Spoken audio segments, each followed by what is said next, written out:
Right, sorry for being late.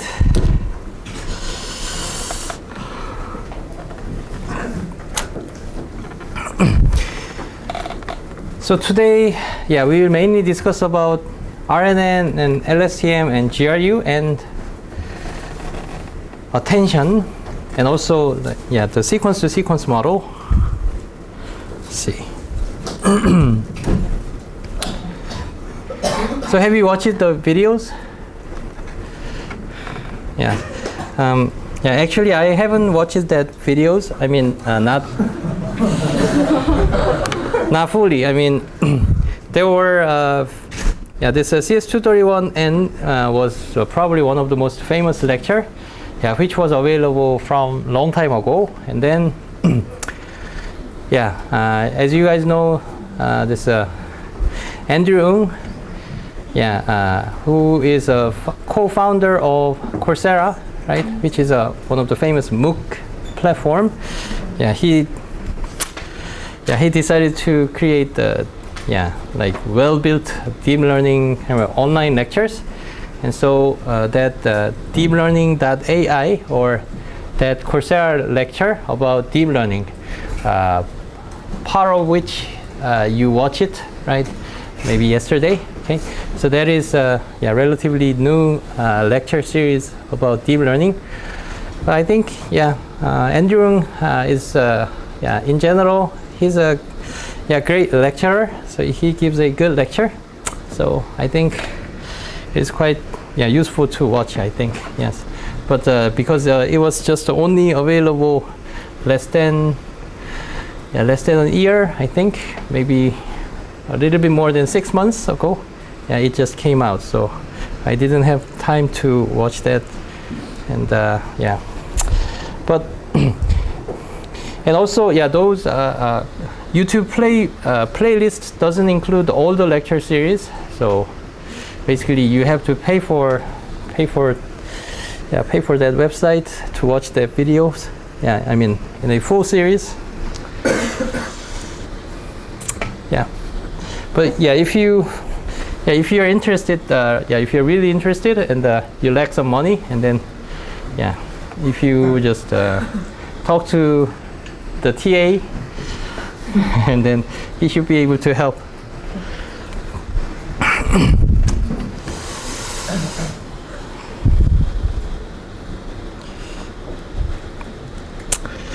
All right. Let's see.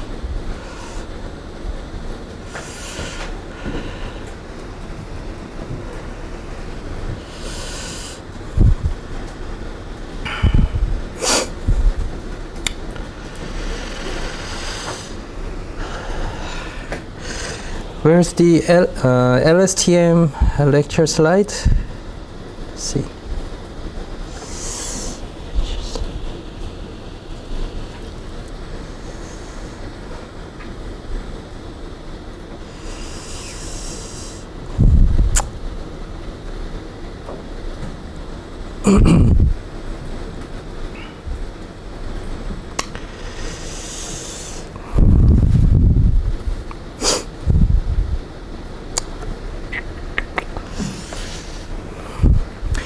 Okay, so let me briefly cover how the LSTM works. So as you guys know, LSTM, I mean, which one is first between the cell and the hidden state vector in LSTM? I mean, cell is the main one that produces the hidden state vector. So you can view this cell vector as more meaningful, meaningful information. And then the cell vector, due to this addition operation, each value in our cell vector can range from negative infinity to positive infinity. And then you can intuitively think of it as kind of count, okay, or some integer value, 0 or 1 and 2 and so on. And then suppose our cell vector looks like this. I mean, this is a previous cell vector, which is a CT minus 1. Right, and then we first apply the forget gate. Okay, forget gate that has the same dimensions as the cell dimension, right? So again, in the case of an LSTM, as you guys know, using the same input as an original RNN, which is xt and ht minus 1, using these two vectors as an input, we now form the 4 different sets of vectors. And then one of them is a forget gate, input gate, and the gate gate, and the output gate, right? So each vector has its own role. And then in the case, given this previous time steps cell vector, and then this is our first forget gate that is first applied, right? And then it plays a role of discarding or ignoring some information that was previously available in the previous cell vector, right? So if our forget gate has 0.7 as the first dimensional element, and then it means given the previous time step cell information, so we only maintain 70% of them, which means we throw away 30% of the previous information, right? So how much we throw away the previous information from this cell vector, so that is the main role of this forget gate, right? So in this case, if it is a 0.1, and then we decide to maintain only the 10% of the previous cell information, and then throw away 90% of the information, right? So that's the first step that we apply to this previous cell vector, and then we modify this cell vector to form our current cell vector. But here the most important part is this part, the plus sign or the addition, okay? So that addition is really, really important part, because that is also helping you avoid this gradient vanishing or exploding problem, which is notorious for this original RNN, okay?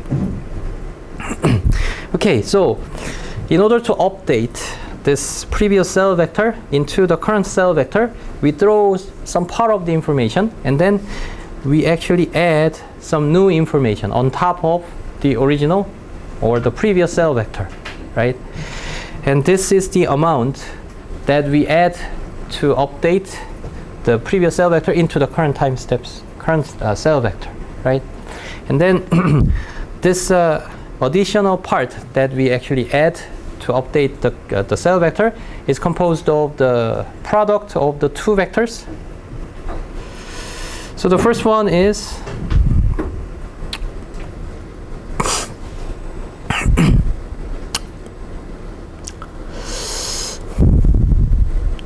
okay, let me rewrite it.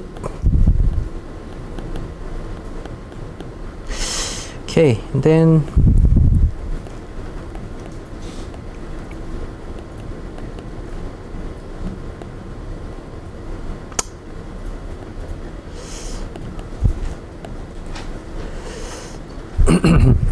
typically it looks, it has this kind of form. So this is a CT minus 1, and then it's FT, and then this one is gate, right? And that is the one of the 4 vectors that we obtain as an output, but that vector is going through the tan H, right? In the in this LSTM process, right? So this corresponds to this tan H part. So if you remember, in RNN, the meaningful signal is always going through the tan H, right? We use tan H because that is probably the only nonlinear unit that has a 0 bias, right? And then still, for the other parts, especially in the LSTMs, when using this sigmoid, all these sigmoid output will work as some kind of gate, okay? So gate, what is the gate? Gate means, gate is this kind of vector that determines how much information to throw away in this given vector, right? So this is our gate, which we made or generated as an additional vector to add, right? But we go through another gating mechanism or gating process by additionally multiplying this input gate, right? So by using this input gate, so we only maintain 20% and 60% of this information that was created as the meaningful vector to add through our 10H, right? Yeah, but still we throw some part of this information, and then we add this information to this previous cell state, that goes through this forget gate. So this is our formula for updating the cell, current cell state, right? So here, when I studied this LSTM, I actually wondered about this part, okay, this part, and what is the input to create each of these two vectors? So the input will still be the same, which is our xt and ht minus 1, right? So using the same input, we linearly transform to create this 10H part, and then also this sigmoid part, and then we multiply them together, right? So it's like, how about just using this 10H output as it is without any kind of additional gating operation, right? Because that gating operation or this gating vector for this input gate, it is anyways made, it is made out of the same input, right?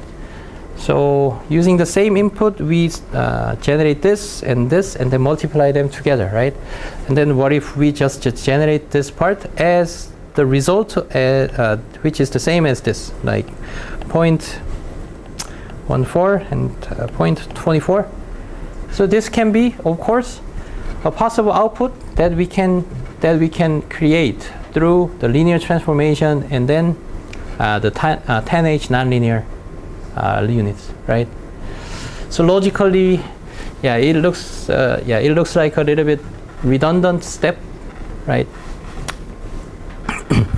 But in fact, it turns out that it is really a useful mechanism, and this kind of mechanism is quite widely used. So here, I mean, it is one kind of hypothesis that just convinces myself is that, so in order to create or in order to generate this vector that we actually want to add, I mean, this is the final kind of output that we want to obtain, right? But somehow, let's assume or suppose that the first step of a linear transformation, I mean, using only the first linear transformation, creating this information is a little bit tricky or difficult, okay? So again, by using only one linear transformation, creating the information that we want, and then it is a little bit difficult by using a simple linear transformation and then 10H, right? And so, at first we create a kind of a bigger information, okay? So compared to this value is a little bit larger value in terms of its absolute magnitude, right? So it's like, 10H has the range between -1 and 1, and then suppose this one is dimension 1 and dimension 2, and then we first create like this much information, and then by applying this input gate, we just cut this part out or throw this part away, and then also throw this part away, so that we finally obtain the exact amount of an information that we want, okay? So that way we go through this two-step process, okay? So that seems to be more effective way to create the information that we want, okay? So that is kind of a justification or rationale of using this kind of two-step approach. Does it make sense? 왜 안 돼요? 중복이 되는 지점을 잘 모르겠어요. 아, 중복이 되는 지점? 그러니까 이거 뭐 간단한데 이제 그 XT랑 HT-1으로 우리가 그러니까 셀에다가 더해줘야 되는 건 이거잖아요. 그러니까 애초에 이걸 더해줄 거면 그냥 리니어 트랜스포메이션 한 번을 통해서 그냥 저걸 만들어주지. 뭐하러 이걸 만들고 또 이걸 만들어서 이렇게 같은 걸로 어쨌건 쟤네들도 만들어지는 건데 이렇게 같은 걸로 두 개 만들어서 이렇게 곱해서 그거를 쓸 바엔 그냥 한 방에 리니어 트랜스포메이션 및 10H 걸어갖고 저거 한 방에 만들어주면 되는 거잖아요. 어쨌건 입력은 같은 건데 지금 여기서 이슈가 그건 거죠. 그래서 그냥 뭐 인풋 게이트 말고 그냥 하나만 쓰자는 거죠. 뭐 예를 들면 여기를 그냥 없애는 거죠. 이렇게 해서 우리의 LSTM 혹은 그걸 이제 더 이상 LSTM이라고 부를 수는 없겠지만 그런 식으로 이제 RNN을 구성을 해도 사실 무방할 수 있잖아요. 논리적으로는 아무 문제가 없어요. 근데 이제 좀 전에 얘기했던 것처럼 뭔가 이제 매 입력마다 이제 그때마다 이제 우리가 원하는 정보를 우리가 최종적으로 더해줄 셀에다가 더해줄 저 정보를 만들어내기 위해서 어찌됐건 우리는 한 세트의 파라미터인 그 리니어 트랜스포메이션 그 공통의 레이어를 가지고 저 정보를 매번 우리가 원하는 그 정보를 매번 우리 목적에 맞게 혹은 우리 입맛대로 딱딱딱 만들어줄 수 있는 그 이제 다재다능한 하나의 리니어 레이어가 있으면 사실 저 추가적인 프로세스가 필요 없는데 근데 그게 이제 일반적으로는 좀 어려울 수 있으니까 그러니까 뭔가 이렇게 좀 크게 만들어 놓고 일단 뭔가 좀 약간 좀 모르겠어요. 직관적으로는 좀 이렇게 좀 리니어 레이어는 좀 약간 한 번의 리니어 레이어가 좀 이게 뭔가 그러니까 할 수 있는 게 많이 없으니까 좀 우리가 원하는 어떤 조각상 뭐 이렇게 멋진 조각상을 만들기 위해서 초벌구이처럼 이렇게 대충만 깎아 놓는 거예요. 사람 형체처럼. 그게 이제 첫 번째 이렇게 리니어 레이어에서 하는 저 게이트를 뽑아내는 곳에서 하는 역할이고 그 다음에 거기를 이제 부분별로 이제 필요한 만큼 이렇게 드러내는 이 두 번째 과정은 또 다른 리니어 레이어가 담당을 해주는 거죠. 어찌됐건 리니어 저 두 개를 같은 입력을 가지고 만들어낸다 하더라도 두 벡터를 만들어내는 리니어 레이어 혹은 그 리니어 트랜스포메이션 매트릭스는 서로 다른 파라미터 세트를 가지니까요. 네. 뭐 약간 그런. 또 혹시 질문 있어요?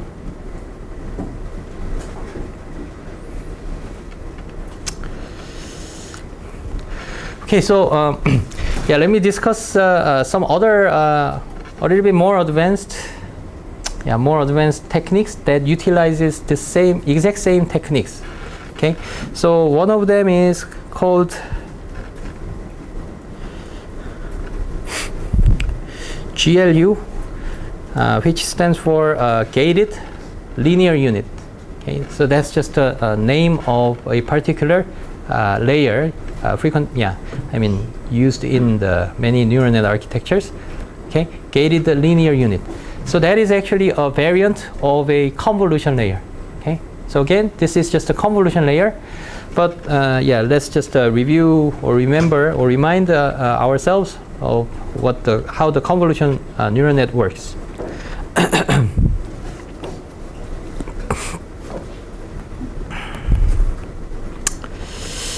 Okay, so some activation map of the size of maybe 32, 24, and then maybe 10 channels, and then you guys know that we apply the filter size of 3 by 3, and then of course the filter depth should be 10, and then suppose we use 5 different filters, okay, and then we will obtain using some pseudo paddings, and then the depths will be 5, of course, right, and 32 and 24, right. So this is one example of a convolution layer, right. And then in this case of gated linear units, we have the exact same set of like convolution layer that has totally different parameters. Okay, so we additionally define 3 by 3 by 10 and by 5 set of convolution layers or convolution filters, and then we will obtain the same activation map, right? So we now obtain the two different sets of an activation, right? And then we actually go through this. We go through the sigmoid for this second activation map. Okay, and then each element will range from 0 to 1, right? And then we just element-wise we just do the element-wise multiplication between the two. Okay, and then we obtained the linear transformation output through the normal convolution layer or convolution operation, and then we go through another set of convolution filters that obtains or that goes through the sigmoid nonlinear units. Okay, and then we just multiply it with the same size of a activation map. Okay, but here, because this guy is the output from the sigmoid, which ranges from 0 to 1, so it is like it plays a role of throwing out some part of some portion of an information at each element, right? So this is called the gated linear unit, and that is So because you studied the sequence-to-sequence model with the attention, okay? So this RNN or LSTM is the main kind of cell or main building block to handle the sequential data, right? But if you study a little more, and then we can completely replace this RNN cells with the CNN blocks or CNN cells. Okay, in order to just handle the sequence data. So we have no problem of replacing the existing RNN cells with convolutional filters or convolutional layers. Okay, so in that case, this sequence to sequence task or problems like machine translations can be achieved by using just purely convolutional neural net. Okay, so encoding the sequence and decoding the sequence, or understanding or encoding those sequence data and also generating the sequence data, so we can still do the same job by using convolutional neural net. Okay, so so that is called this conv S2S. So that's convolutional sequence to sequence, which was proposed by Facebook AI Research maybe about an year and a half ago, maybe less than that. And then they showed that it shows the comparable performances with just RNN-based sequence-to-sequence model. But in this model, they didn't use the standard convolutional layer, but they just used this gated linear unit as the main building block to perform this convolution. Okay.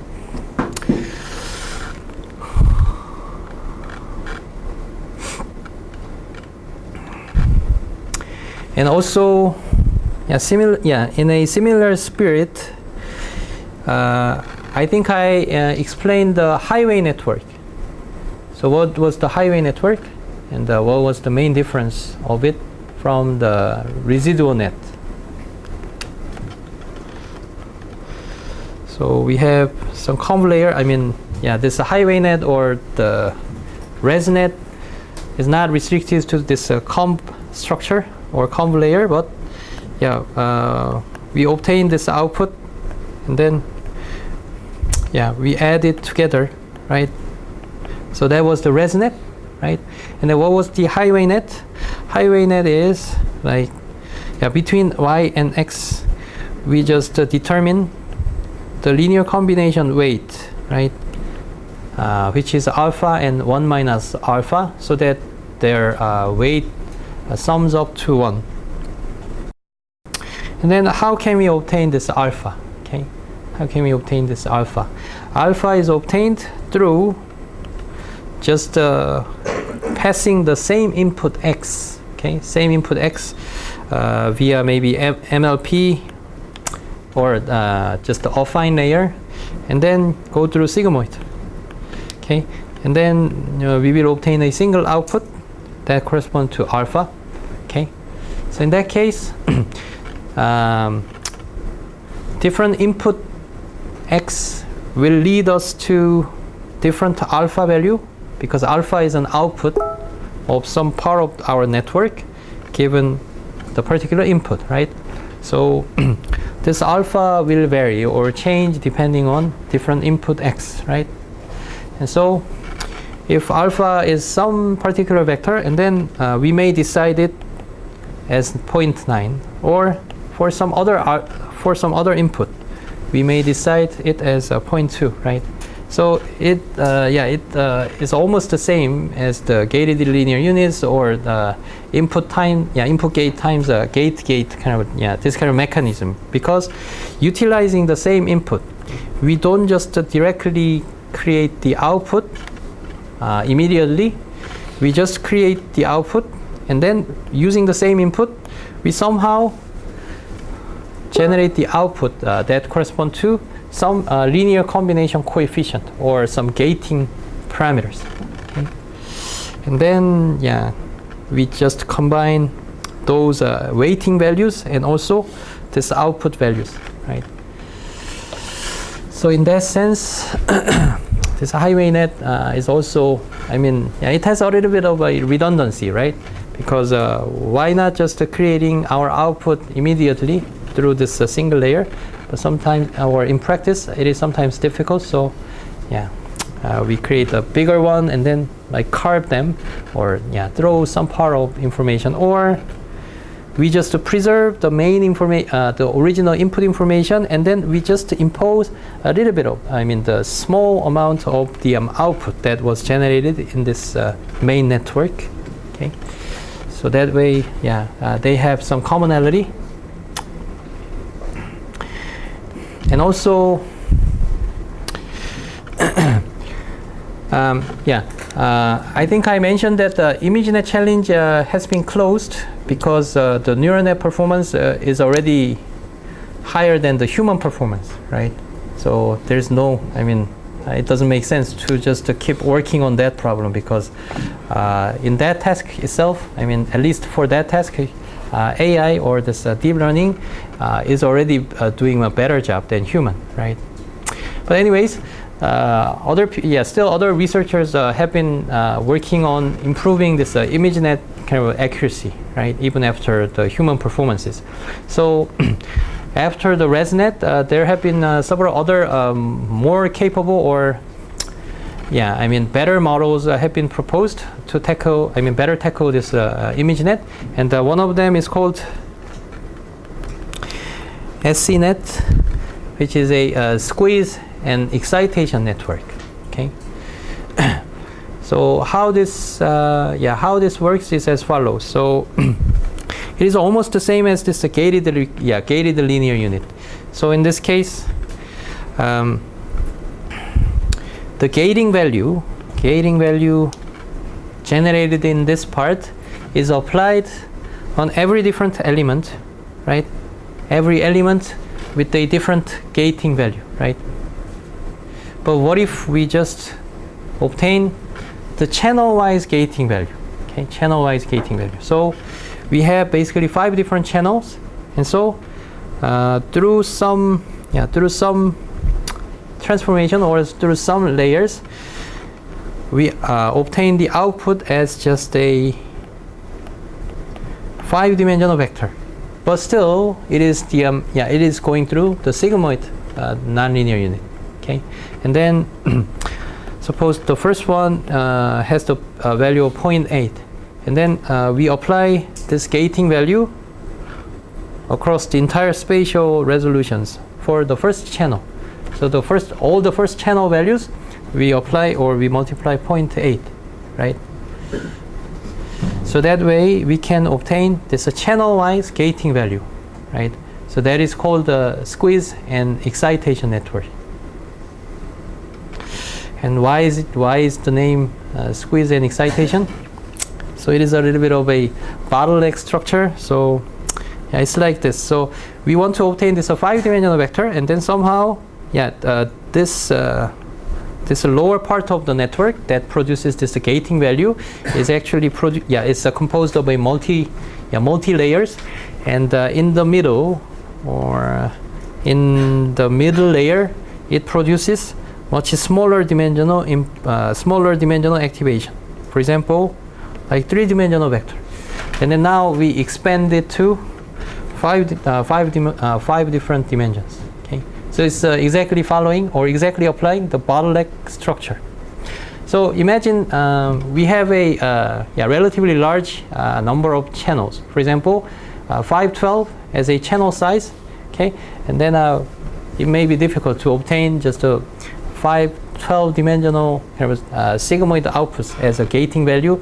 Might be prone to overfitting, right? So we somehow reduce the dimensionality into, for example, 128, okay? And then we just expand it to 512-dimensional vector, okay? So that way, this squeezing is part of this bottleneck structure, okay? And then excitation, why do we call it excitation? So this gating can be viewed as an excitation, which means that, suppose some channels gating value is only 0.1, and then we are almost suppressing all the information corresponding in the corresponding channel, right? But relatively for this relatively large value close to 1, in that case it can be viewed as making the value in the corresponding channel more exciting. Excitation means you are increasing the value, and on the other hand, if you suppress significantly, and then it is not excited much. Okay, so that way squeeze and excitation, because we are applying this gating mechanism. Any questions?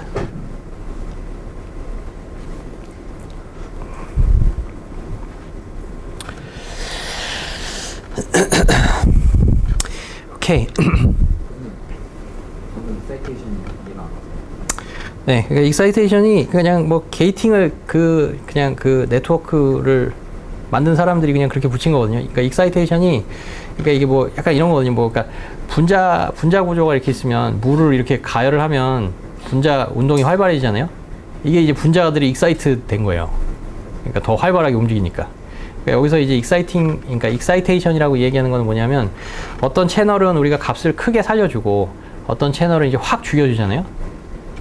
그러니까 이제 확 죽여주는 채널을 우리가 익사이테이션을 좀 안 해준 거고, 그래도 상대적으로 많이 살려준 애는 더 익사이테이션을 많이 해준 거예요. 그리고 이제 이게 그러면은 왜 이미지넷에서 이 구조가 이제 왜 좋으냐? 네, 이게 약간 이런 거예요. 그러니까 그 직관적인 어떤 아이디어는 뭐냐면, 우리가 이제 뭐 VG나 이런 거 뭐 하면은 이제 채널이 이제 512개로 이렇게 쫙 뭐 늘어나고, 각 채널이 어떻게 보면 특정한 피처가 얼마만큼 어떤 지역에서 얼마나 이게 액티베이션 되어 있는지를 저장하고 있는 값이잖아요. 근데 이게 딱 이미지를 딱 보니까, 그러니까 이제 사실 이거를 뒤쪽으로 뭐 우리가 이제 풀링을 시켜서, 그러니까 풀리 커넥티드 레이어를 통과시켜서 그걸 우리가 쭉쭉쭉 거쳐갖고 최종적으로 이게 결국은 1000디멘전 혹은 1000개 카테고리 중에 하나를 클래시피케이션을 하도록 하는 네트워크까지 이렇게 진행이 돼요. 근데 이제 이게 네트워크가 중간에 컨볼루션을 하는 중에 이제 보니까 이 이미지는 우리가 끝까지 1000개 중에 하나로 클래시피케이션을 하는 그 최종 그 결론에 도달하지 않고도, 이거는 일단은 최소한 뭔가 책상은 아닌 것 같아 보여요. 예를 들면. 그러니까 이거는 대충 보면 강아지나 고양이처럼 생겼고, 뭐 대충 그런 애들인 것 같고, 뭔가 전혀 책상 같아 보이진 않는 거예요. 그러면 어떻게 보면 사전에 컨볼루션이 쭉 진행되고 이게 풀리 커넥티드로 쭉쭉쭉 더 진행이 되기 전에 뭔가 이 512 디멘전이면 그 512 채널에서 이게 책상에 해당할 법한 채널, 그러니까 책상에 해당할 법한 그 피처의 그 채널들은 우리가 그 정보는 애초에 그냥 뒤쪽 네트워크에서 보지를 아예 보여주지도 말고 걔네들 그냥 싹 죽여주는 거예요. 왜냐하면 이거는 척 봐도 혹은 로어 레이어에서 벌써 봐도 저 뒤쪽까지 가지 않아도 이거는 뭐 책상은 전혀 아닌 것 같으니까 책상에 관련된 피처는 아예 그냥 우리가 서프레스를 시켜주자는 거예요. 네, 그래서 이런 식으로 뭔가 이게 그러니까 약간은 프라이어를 좀 네, 우리가 뭐 포스티리어 프라이어 뭐 이런 뭐 학교 쪽에서 얘기를 하고 뭐 약간 그런 프라이어 같은 것도 좀 여기서 관련이 되는데 좀 우리가 이거를 끝까지 판단하기 전에 사전에 보고 우리가 그래도 속아낼 수 있는 정보 혹은 이제 1000개의 카테고리를 끝까지 이 1000개가 다 가능할 거야 라고 끝까지 이렇게 해갖고 마지막에 가서야 1000개 중에 하나를 판단하기보다는 그냥 초반에 이제 우리가 걸러줄 수 있는 카테고리는 확확 속아내서 이제 이제 얘가 그래도 가능할 법한 그 범주의 카테고리 내에서 그게 뭐 10개면 10개, 뭐 20개면 20개, 아니면 5개면 5개, 그 5개 내에서만 클래시피케이션을 해주도록 이 뒤쪽에다가 좀 뒤쪽에서 해주는 어떤 그 역할을 혹은 그 짐을 좀 앞쪽에서 덜어주자라는 거예요. 그게 이 스퀴즈 앤 익사이테이션 네트워크의 기본 아이디어. 근데 물론 이게 좀 뭐 이게 뭐 아이디어나 뭐 이렇게 스토리나 뭐 이렇게 뭐 이야기할 때는 뭐 괜찮네 이게 좋은데 근데 뭐 이런 류의 어프로치들이 좀 뭐 한계점도 또 나름대로 있어요. 그러니까 저거는 그냥 뭐 어떻게 보면 경험적으로 해봤더니 그래도 성능이 조금 올라가더라. 그러니까 이제 저 네트워크가 뭐 최소한 유명해졌고 뭐 나도 그래서 알고 있는 거고요. 뭐 그렇긴 한데 뭐 저런 류의 이제 어프로치들이 항상 잘 되는 건 아니에요. 왜 그러냐면 초반에 정보가 부족한 상태에서 뭔가 우리가 저런 어떤 네트워크를 설계를 해갖고 저 스퀴즈 앤 익사이테이션 저 레이어를 우리가 추가를 했어요. 뭐 게이팅을 시킨다는 거죠. 그러면 정보가 충분하지 않은 지금 상황에서 내가 막 게이팅을 시도를 해요. 그러면 내가 아직 잘 이게 된장인지 뭐 고추장인지도 잘 모르는 상태에서 이거는 된장은 확실히 아니야 라고 해갖고 거기를 확 서프레스를 시켜버리면 결국은 뒤쪽에, 그러니까 1000개 중에 카테고리에서 이 20개 중에 하나일 거야 라고 해서 이제 뒤쪽에다가 그 20개 중에 하나 중에 네가 잘 맞춰봐 라고 넘겨주면 그리고 그 20개 중에 답이 있으면 다행인데 우리가 그렇게 980개를 제거를 했는데 그 중에 답이 있으면 즉 우리가 사전에 판단을 한 스퀴즈 앤 익사이테이션 저 파트에서 이제 서프레스 한 애가 실제로 우리의 정답 클래스였으면 앞쪽에서 그렇게 섣불리 판단을 스퀴징을 시켜주는, 그러니까 그 서프레스를 시켜주는 과정 자체가 뒤쪽에서는 아무리 잘해도 이제 그건 회생 불가능이 돼버리는 거죠. 네, 그래서 앞에서 뭔가 섣불리 한다는 게 꼭 이렇게 전체적인 판단 아니면 이 전체적인 애큐러시를 꼭 올려주는 것만은 또 아닐 수도 있어요. 근데 뭐 하여튼 뭐 저기서는 중간쯤에 저 이제 스퀴즈 앤 익사이테이션 레이어를 저렇게 추가를 해서 혹은 게이팅을 해주는 저거를 했더니 뭐 조금 올라가더라. 뭐 이런 시나리오죠. 또 다른 질문 있어요?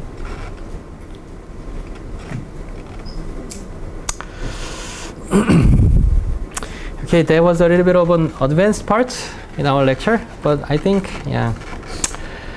it is quite, it's quite interesting insight that you can have. For example, when, in case you do your own term project or your own research in this deep learning areas. Okay, so that is kind of one kind of part of trends. Okay. Okay, and then back to this LSTM case. Let me finish the LSTM explanation. So this is how we update this cell, and then once we obtain this cell, how do we obtain our hidden state vector? Okay, how do we obtain the hidden state vector? So this is CT. I mean, it is based on this addition. So we, even though, this part, which is the product of a gate, which is an output of a 10H and the output of a sigmoid, which is on our input gate, and then multiplying them together, and then still each value will be between the range, will have the range between -1 and 1, right?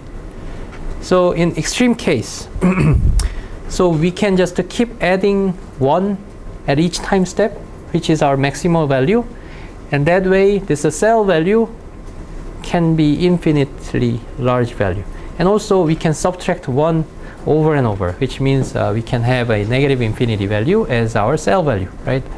So in principle, this cell vectors will have the range as negative infinity to positive infinity, and then in order to create or convert it into hidden state vector, we just apply 10H again, right? 10H, and then we obtain, or we multiply the output gate once again. Okay, so output gate plays the exact same role as the input gate. So this between the hidden state vector and cell state vector. Okay, so hidden state vector is some network output given, taking the input as a cell state vector, and then without any linear transformation, any additional linear transformation, we just directly apply tanh so that we make the range of this value as -1 to 1. Okay, and then we apply this output gate so that we can throw away some part of information for every for each of dimensions. Okay, so this output gate is the last vector used among the 4 vectors that we produce in LSTMs.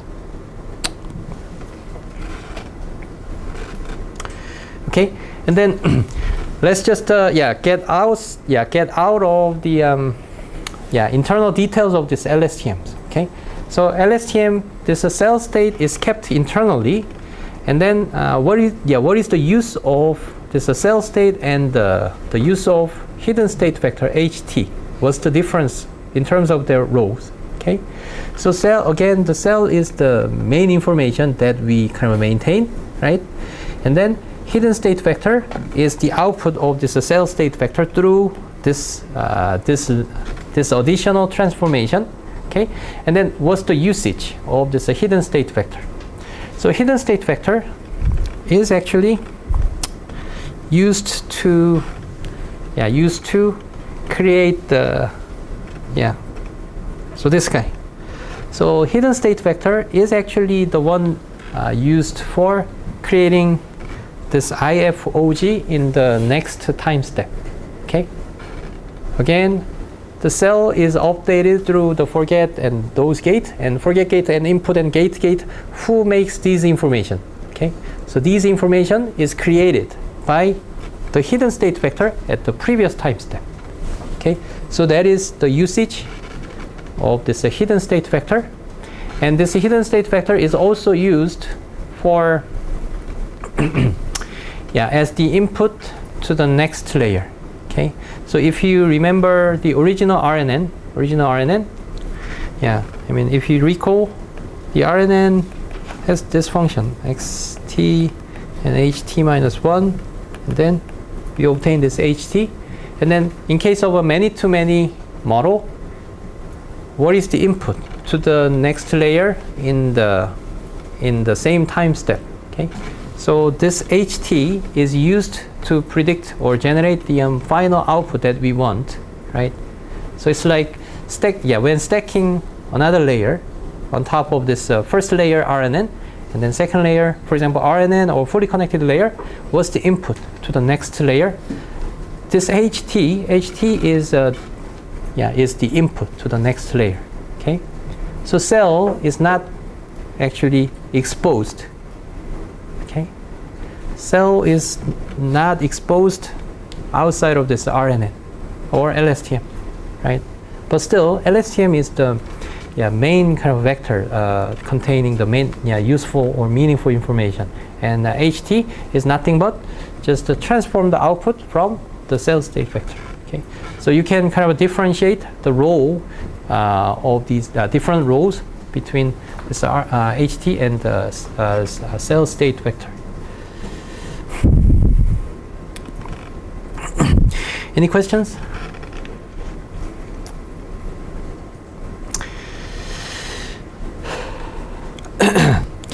And then what's the meaning of stacking RNNs? Okay, in case of using 2-layer RNN, okay, we know that again the cell state is not exposed between the input and output outside of the outside of this layer, and then our input was the original kind of x vectors across different time steps, and then we obtain this hidden state vector, which is ht minus 1, ht, and so on, and then this one this one is pass to the next time step to create IFOG, right?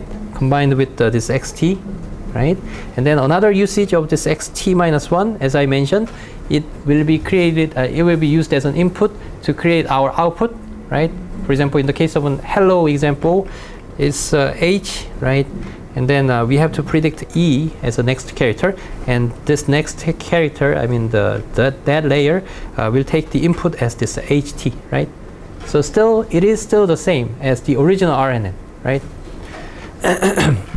So in that sense, when viewing this LSTMs outside of this RNN, I mean, if we view this LSTM as our black box, and then input and outputs are exactly the same between the original RNN and the LSTMs.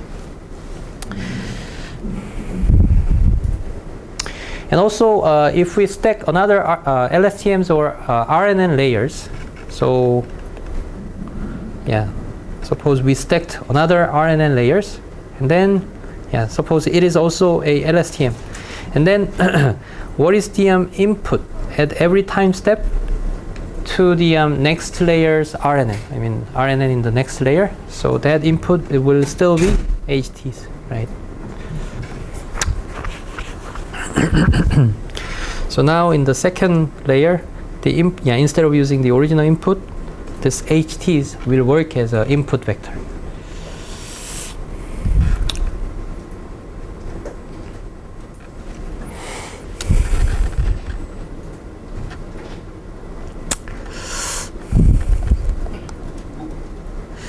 And yeah, I think you guys also studied this GRUs, right? GRUs. GRU is oh yeah, I have to describe one thing about this cell state. Okay, so we have a cell state, and we multiply it with the forget gate, and then input and the gate is multiplied and added together, right? And then that will produce this CT, and then let's think of their gradient flow. So suppose we obtain the gradient arriving at this cells, the current state, current time step cell vector. So this is the gradient arriving at this node, right? So in this case, it is added at this node, right? So we have this add gate, and then when using this add gate, this gradient will be just duplicated, right? When passing back or when back propagating this add gate, so this gradient will be just arriving at this position as it is, right? As it is. And then what about this? Okay, what about this? So suppose we have a two-dimensional cell vector, and then this one is our CT minus 1. Okay, and then we have this forget gate. Okay, and then so this output is corresponding to this node, and then we have this gradient arriving at this node. Okay, and then suppose that gradient was maybe -4 and maybe 5. So suppose this was this guy, DCT. Okay, DCT. And then what is the gradient corresponding to this corresponding to this CT minus 1? Okay, so in this case, yeah, although it is a vector version, but you guys have no problem. Yeah, you should have no problem in understanding it. So let's assume that our forget gate was just 1 and 1, which means that we didn't throw any information at all, right? So in this case, suppose we have some value over here, and then we multiplied it with the 1. Okay, and then here, this is the gradient is -4, right? And then when doing the this multiplication gate, will work as a gradient switcher, right? So in this case, 1 times -4 will be the gradient corresponding to this star, or the first dimension's gradient at this CT minus 1, right? So although it is a special case, but in this case, the gradient arriving at this position, can be passed back to the gradient at this previous time steps cell vector as it is. I mean, without any changes. Okay, without any changes. So that is that is quite an important point. So if needed, the gradient, can involve no distortions at all, right? When back propagating across time, okay. But if you recall the RNN case, RNN case. So we have a hidden state vector ht-1 and ht, and then we have some multiplication parameter, right? Linear combination parameter, and that should be that is the fixed parameter. I mean, fixed parameter across different time steps, and then when back propagating multiple times over and over, and then that value should be multiplied from the with the original gradient at the end, right? So that was the main cause of this gradient vanishing or explosion, right? But in this LSTM structure, due to this simple structure of this addition, gradient will be at least will be just duplicated as it is at this point, and this forget gate, forget gate is our multiplier, applied to this gradient, right? So in some cases, suppose our forget gate during our forward pass was 0.1, for example. In this case, what's the effect? So this value is 0.1, so it will have the effect of reducing this gradient by like 10%, right? So in this case, gradient vanishing can happen as well, right? But but here still there exists the advantage, because if this forget gate was, for example, 0.1, and in the case of next time steps forget gate was also 0.1, and then this gradient vanishing will occur because we will keep multiplying 0.1 at the first time step and the second time step and so on, right? But here forget gate is actually different value which is computed as an output at every different time steps, right? So in the first time step, the forget gate might be 0.8. The second time step, forget gate might be 0.3 and 0.4 and so on. So at least those forget gate value is no longer working as a kind of a common ratio that we common multiplier, right? So in the case of an RNN, we had to keep multiplying the same value over and over. But here in this case, although those values can be ranging from 0 to 1, but those values can be, different values. Those values can be formed independently or differently at every time step, right? So at least like this kind of geometric sequence kind of issue is no longer here. Any questions? 네. 셀 스테이지 숨겨져 있다는 의미를 잘 모르겠어요. 셀 스테이지 숨겨져 있다.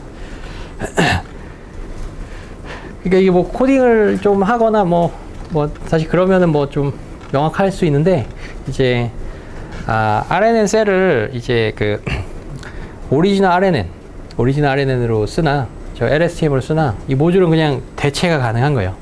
대체가 가능하다라는 건 뭐냐면 입력과 출력이 하여튼 동일하다는 거잖아요. 근데 지금 LSTM이랑 오리지널 RNN이랑의 차이는, 이 LSTM은 뭐 기본적으로 이제 셀의 아웃풋으로서 나오는 이 히든 스테이트 벡터가 있고, 각각 아까 얘기했던 것처럼 그 각기마다 역할이 있다 그랬잖아요. 네.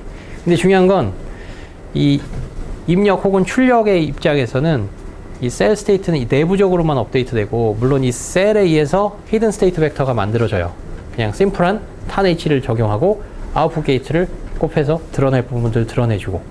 네, 그렇지만 어찌됐건 이 외부에서 볼 때는, 혹은 RNN을 통해서 얻게 되는 아웃풋은 결국은 이 히든 스테이트 벡터라는 뜻이 되고, 이 히든 스테이트 벡터는 아까 그러니까 RNN에서 그 히든 스테이트 벡터가 이 위쪽으로 올려지면서 아웃풋을 프리딕트 하는 데 쓰이고, 아니면 하나 레이어가 더 쌓이면 그 레이어의 입력으로 쓰이거나, 어찌됐건 위에 올려주게 되는 프리비어스 레이어의 아웃풋은 여전히 히든 스테이트 벡터라는 뜻이 되죠. 그러니까 셀은 이 LSTM 내에서는 이 쭉 기차놀이를 하면서 계산이 쭉 되고 업데이트가 쭉 되긴 하지만 이 셀이 최종적으로 바깥쪽에 노출이 되는 일은 없다는 뜻이 돼요. 다음 LSTM에 인풋으로 들어가지 않아요? 인풋으로 안 들어가는 거죠. H가 들어가는 거예요. 그래서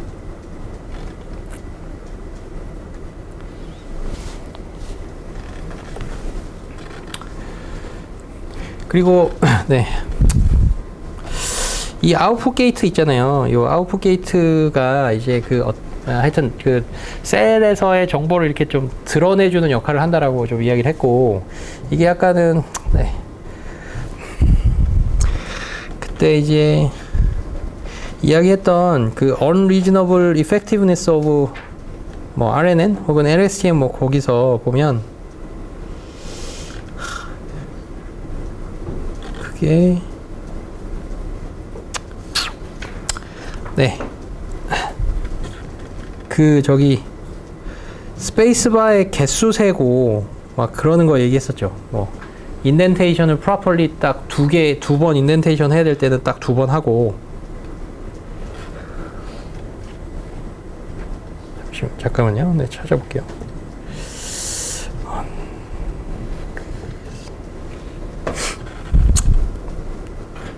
네. 이게 지금 네, 이 블로그 아티클을 지난번에 이제 이야기를 해줬죠. 그 다음엔 뭐 네, 이게 이제 캐릭터 레벨 랭귀지 모델의 아웃풋이었잖아요. 근데 이제 여기 보면 이제 요 괄호를 한번 네, 여기서 괄호를 한번 열면 거기서 캐리지 리턴 한번 들어가고, 그 다음에 스페이스바 2번 땅땅 나오고, 그 다음에 INT 시작하잖아요. 그러니까 이게 그때 얘기했던 것처럼 내부적으로 내가 몇 번 스페이스바를 생성해야 된다라는 거를 얘가 알고 있다는 뜻이에요. 그리고 여기서 네, 요 괄호 한 번 더 열었다? 그럼 이번에는 아까 2번이었으니까 이번엔 내가 4번 해야 되는구나. 네, 이걸 알고 있다는 뜻이거든요. 그러면 자, 이 스페이스바를 이렇게 어떻게 그러면 잘 생성을 하냐? 결국 이 스페이스바가 이렇게 이 뉴런넷에서 실제로 내가 스페이스바를 지금까지 몇 개를 생성했는지를 알고 있는 뭐 그런 거죠. 네. 그렇게 돼서 이게 셀 스테이트는 지금 보면 스페이스바가 지금 몇 번 지금 그러니까 내가 만약에 4개를 생성해야 되는데 3개까지 스페이스바를 생성했어요. 그러니까 한 번만 더 생성을 하면 되겠구나 라는 거를 어딘가 셀에 저장을 하고 있는 거예요. 그 정보를. 네. 그러니까 카운트를 4로 이렇게 해갖고 4에서 스페이스바 하나 생성했으면 3, 또 스페이스바 하나 생성했으면 2, 1 이렇게 줄이는 거죠. 네. 근데 이제 중요한 건 이제 네, 이 예제보다 이게 좀 나을 것 같은데, 그 다운표 디텍터 하는 예제 같은 거 있었잖아요.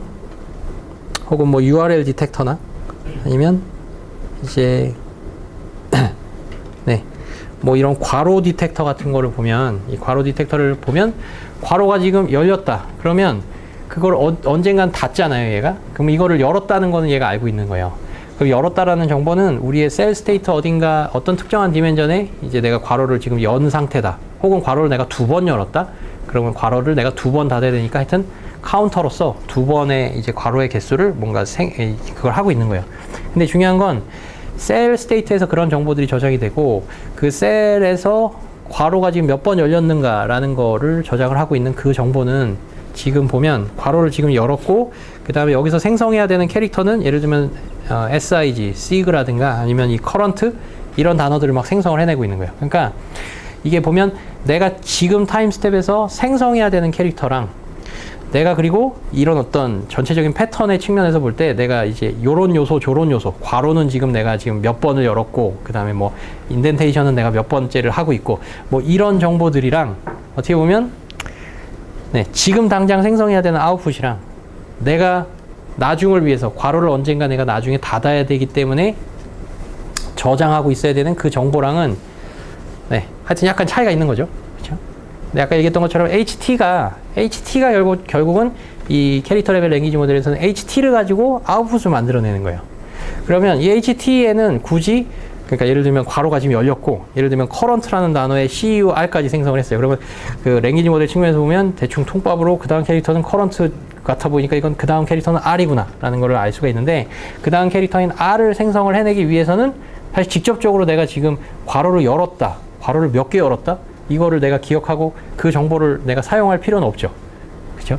그래서 셀 스테이트 정보는 뭔가 그런 다양한 정보들을 다 포함을 하고 있고, 거기서 아웃풋 게이트가 하는 역할은 뭐냐면 지금 당장 내가 생성해야 되는 캐릭터, 그걸 만들기 위해서 직접적으로 쓰이는 건 히든 스테이트 벡터고, 그 히든 스테이트 벡터에는 굳이 내가 괄호를 지금 열었다 혹은 몇 개를 열었다에 대한 정보는 굳이 필요 없으니까 그 정보를 여기서 아웃풋 게이트에서 드러내 주는 거예요.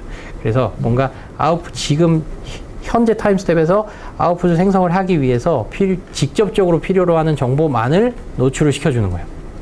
그래서 그걸 하는 역할이 이 아웃풋 게이트라고 생각할 수가 있어요. 뭐 다 어떻게 보면 끼워 맞추기인데 뭐.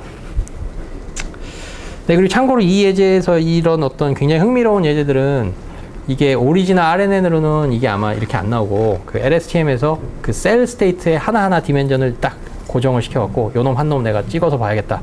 그래서 어떤 특정한 그 셀의 디멘전의 그 패턴을 그린 거예요.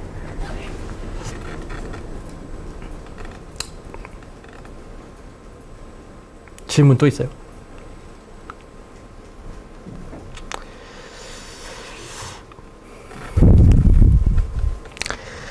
오케이.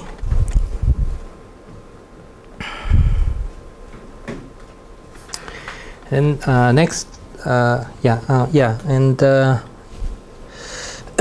yeah, there is another variant of this LSTM called GRU, but due to the limited time, I strongly encourage you to review the Chris Ola's blog that I ask you to read. Okay. So you can study this GRU in detail by looking at that blog. But in this case, let me just briefly summarize this GRU. So in the case of GRU, the one important difference from the LSTM is that GRU has no longer like different versions of the vector between cell and the hidden state vector. So it doesn't have any special kind of cell vector. It just has the single vector, hidden state vector. Okay. So let's see.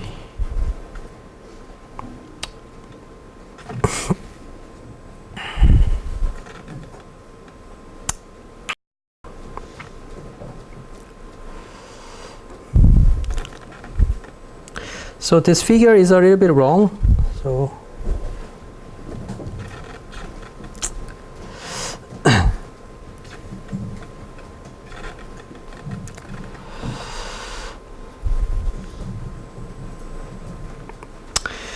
okay, so this is a different method, which is not the same as GRU, but this is actually a GRU, which looks quite complicated. But here, as I mentioned, so there is no longer like two different vectors. We now maintain one single set of vectors of hidden state vectors. So as you can see, in the case of an LSTMs, so we have two paths. So the first path is a cell state, and then the other one is a hidden state vectors, right? But in the case of GRUs, we now see only a single path, right? Which means we only maintain one single set of a hidden state vector, okay?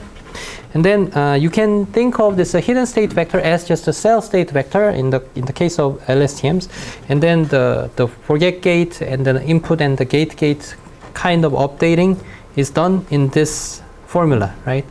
So if you imagine this HT as a cell state, and then we have a previous cell state vector, right? And then let's see.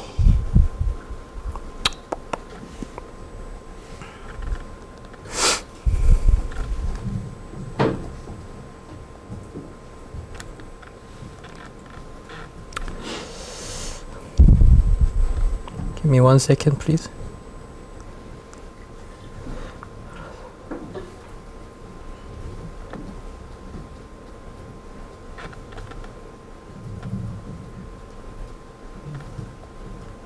Okay.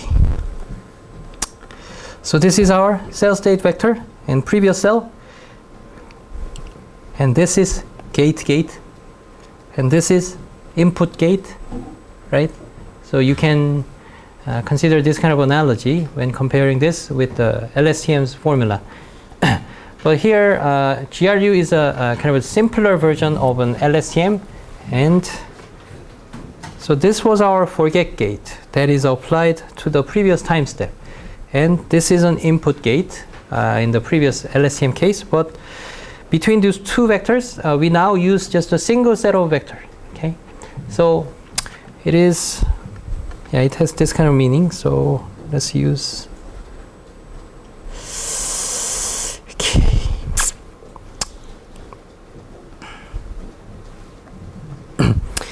Okay, although it is a little bit dirty, but this is a previous cell, and then we threw away, or we maintained only 70% of the information, and then this guy is additional information that we want to add, but we throw away or maintain only 20% of an information, right? So here, in the case of GRU, we imposed additional constraint that this value and this value. So input gate and forget gate, their sum should be always, their sum should be always equal to 1. So that means, we just need to compute, or we just need to obtain one single set of a gating vector. So what I mean by that is, we obtained this forget gate, and then our input gate is automatically determined by 0.3 and 0.9. Okay, so that is the main idea of this GRU. So the intuition is that, okay, so we threw away 30% of the information, or we maintained 70% of the previous information, and then it means for the new information, we only maintain, or we only take 30% of them. Okay, so again, we maintained, or we preserved 70% of the previous information, and then for the new information, we only take 30% of the information. On the other hand, if we threw away like 90% of the information, so for example, if we maintained only 10% of the previous information, and then it's time to add 90% of the information, I mean for the new information. Okay, so that is the main idea of this GRU. So does it make sense? 네, 이거 버린 만큼 취한다 이거거든요. 버린 만큼 취한다. 그러니까 70% 버렸으면 새 정보에서 내가 70% 갖고 오겠다. 30%, 20%만 버렸다. 그러면 새 정보에서 내가 추가할 부분은 20%만 취해서 추가하겠다. 그래서 이제 인풋 게이트와 포겟 게이트가 이제 두 개 서로 다른 벡터가 아니라 그냥 한 벡터로만 구해지는 거예요. 네, 그래서 여기 보면 이제 요게 이제 인풋 게이트라 그러면 포겟 게이트는 자동으로 1 마이너스 인풋 게이트가 되는 거예요. 네. 그 다음에 뭐 여기서 또 이런 리셋 게이트니 이런 게 좀 있긴 한데 그냥 뭐 이거까지는 그냥 뭐 크게 뭐 자세하게 알 필요는 없을 것 같고 이제 요 뭐 리셋 게이트니 이런 게 나오는 거는 지금 이 어쨌건 그 지금 GRU는 저쪽 그 LSTM을 간단하게 좀 경량화를 시키고자 하는 목적이 있었고요. 목적은 뭐냐면 우리가 인풋이랑 포겟 게이트를 따로따로 만들었어야 되는데 이거 따로따로 만드는 것 자체가 하여튼 그 이거에 해당하는 각각의 리니어 트랜스포메이션 매트릭스를 따로따로 학습을 해야 된다는 뜻이잖아요. 그러니까 이제 좀 덩치가 더 큰 거예요. 근데 여기서는 그거 두 개의 벡터를 따로따로 만들어야 되는 걸 이제 한 벡터로 이제 약간 그렇게 하나로 그냥 통합을 시킨 거죠. 네. 그러면 이제 모델은 좀 더 간단해졌고, 그래서 계산이 더 빨라져요, 계산이. 왜냐하면 두 세트의 서로 다른 벡터를 구할 걸 한 세트만 구하면 되니까. 그래서 이 GRU는 실제로 이제 NLP나 이런 좀, 거의 뭐 학습이 막 뭐 한 달 열흘 걸리고 이런 모델에서는 조금이라도 하여튼 빠르게 만들어야 되잖아요. 그래서 이제 그럴 때 이제 LSTM 대신 GRU를 많이 써요. 그럼 사실 퍼포먼스는 어떻게 되느냐. 이 GRU가 퍼포먼스가 더 안 좋으면 어떻게 할 거냐. 근데 이제 그렇지 않고 이 두 개를 이제 바꿔 썼을 때 이제 퍼포먼스가 거의 이제 비슷하게 나오니까 이제 사람들이 이제 GRU를 많이 써요. 그러니까 LSTM 대신 GRU를 써도 퍼포먼스에서 그렇게 손해가 없기 때문에 대부분 많은 경우. 그래서 이 GRU를 필요하다면 조금이라도 이제 컴퓨테이셔널 시간을 좀 줄이기 위해서 그런 식으로 많이 써요. 네, 근데 하나만 좀 더 여기를 하면 이게 간단하게 이렇게 만든 부분이 요거 두 개의 벡터를 한 벡터로 이렇게 통합을 시켰다. 그거 하나랑 이게 큰 차이예요. 지금 이 히든 스테이트 벡터랑 셀 스테이트 벡터 아까 이야기했던 것처럼 역할, 그러니까 뭔가 내가 메인테인 해야 되는 유용한 그 정보들은 일단은 다 갖고 있고 내가 노출시킬 아니면 아웃풋을 뽑는 거나 아니면 그 다음 스텝에서 IFOG를 만드는데 입력으로 쓰이는 그 용도에 쓰이는 HT-1. 네. 그래서 HT랑 셀이랑 그런 식으로 이제 역할 차이가 있었잖아요. 그래서 그 두 개 이제 서로 다른 버전의 벡터들을 잘 메인테인을 해서 그렇게 이제 좀 잘 만들어둔 게 LSTM인데, GRU는 다시 어떻게 보면은 좀 기존 LSTM 구조처럼 이제 그러니까 셀과 이제 히든 스테이트 벡터를 다 이제 하나로 통합을 했다는 거는 이게 그러니까 역할이 다 동일하다는 거예요. 그러니까 어떤 내가 메인테인 해야 되는 수많은 이제 다양한 어떤 중요한 혹은 필요한 정보들을 갖고 있는 그 벡터가 결국 그게 여과 없이 나의 아웃풋을 프리딕트 하는 데도 쓰인다는 거예요. 그쵸? 왜냐하면 여기서는 셀이랑 히든 스테이트 벡터가 이제 하나로 그냥 다시 통합이 된 버전이니까 역할이 이제 그 하나로 모든 역할을 다 해야 되는 거죠. 네. 그래서 이제 그게 아까 얘기했던 것처럼 뭔가 그 다음 타임 스텝에서 HT-1이 쓰이잖아요. 그 다음 타임 스텝에서 IFOG를 만드는데, 그리고 그 HT-1은 내가 갖고 있는 정보들을 많은 부분 숨겨준, 그러니까 다음 타임 스텝에 IFOG 만들 때는 직접적으로 관여를 할 필요가 없는 그런 정보들은 다 드러낸 버전의 그 HT를 다음에 넘겨줘야 되는 건데, 네, 근데 여기서는 그 벡터가 그 여과 없이 내가 갖고 있는 모든 정보가 다 넘어가서 그게 HT-1, 그러니까 다음 타임 스텝에 HT-1이 돼서 거기서의 IFOG 같은 애들을 다 만드는데 그냥 여과 없이 쓰인다는 거가 되잖아요. 그쵸? 그래서 그 여과 혹은 그 셀에서 히든 스테이트 벡터로 이렇게 만들어줄 때 탄H 거치고 아웃풋으로 이제 여과 해주는 부분 있잖아요. 그 부분이 여기서는 내부에 있어요. 내부에.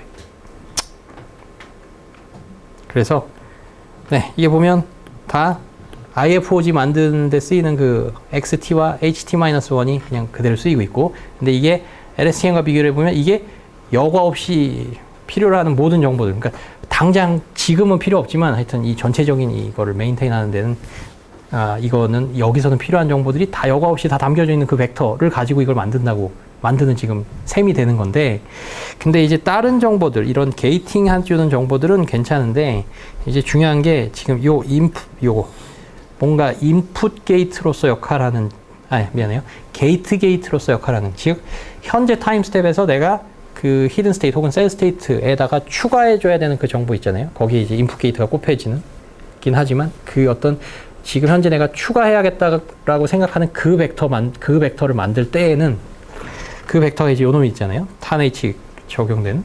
근데 얘를 만들 때는 기존의 거를 여과 없이 쓰는 게 아니라 여기에 보면 RT가 하나 더 있죠.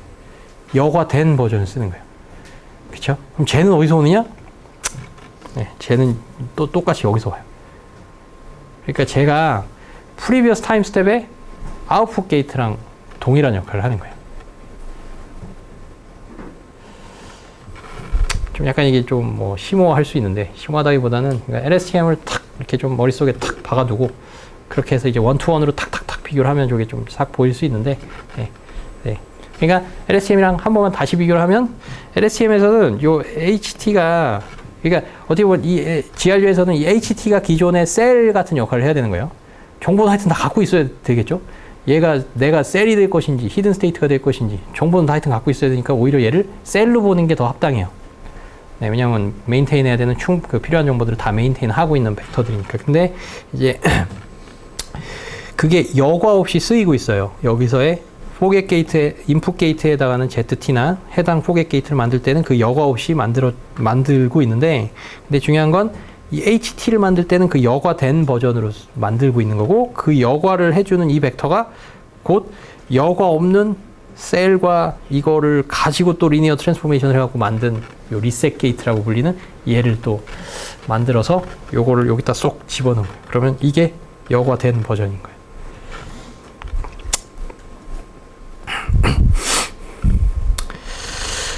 네, 질문 있나요?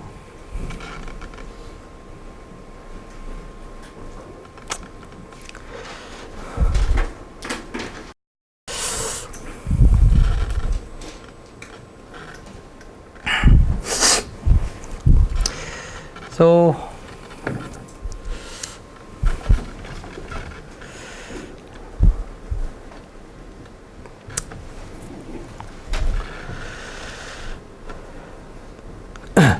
okay, and then yeah, it's time to discuss. Okay, so that's all for LSTMs and GRUs. Okay, and then now we have to study this attention model. And yeah, although there is only a few minutes left, but let me just describe briefly how this attention model or this image captioning model works. Okay, so given this image, and then we just go through some pre-trained network so that we can obtain some meaningful feature vector representation of this image. And then we have to note that, or we have to we have to be aware that this feature vector is coming from this fully connected layer. Fully connected layer means, we don't differentiate any spatial resolution, right? So it is just a 4096 vectors, 4096 dimensional vector that describes this image. And then, so this image contains some water or sea or some female, some person and the head. Okay, so those are some kind of meaningful information that we can think of to describe this image, and such information is contained in this 4096 dimensional vector. But in this vector, we cannot differentiate, or we do not have any information about, okay, where is this where is this cat, where is this head exactly located among this image, or where is the water existing or located in this image, right? So that 4096 dimensional vector, okay, doesn't tell you the exact location, okay? But in the case of an attention model, for the same image captioning task, we extract out the feature vector that represents this image from some middle layer in this convolution layer. So for example, instead of just obtaining this vector in this fully connected layer phase, but we obtain the feature vector representation or activation map corresponding to a particular convolutional layer output, right? So in this case, suppose the spatial resolution is 3 by 3, and then the dimension or the channel size is 512. Okay, so in this case, it can be viewed as we have 9 different 512 dimensional vector, right? And then 512 dimensional vector will indicate or will represent okay, so some head is existing, or some water exists, and maybe some person exists. But here we have 9 different vectors, right? That is described by this 512 dimensional space, right? And then now this kind of activation map at least gives you the spatial information. Okay, so for example, the first dimension is like head, for example. Okay, so the head will exist around here, but not on the other part, right? So that way we have 9 different feature vectors, corresponding to different location in our image, right? So this is the main starting point of our attention model, right? So let's stop here. Okay, so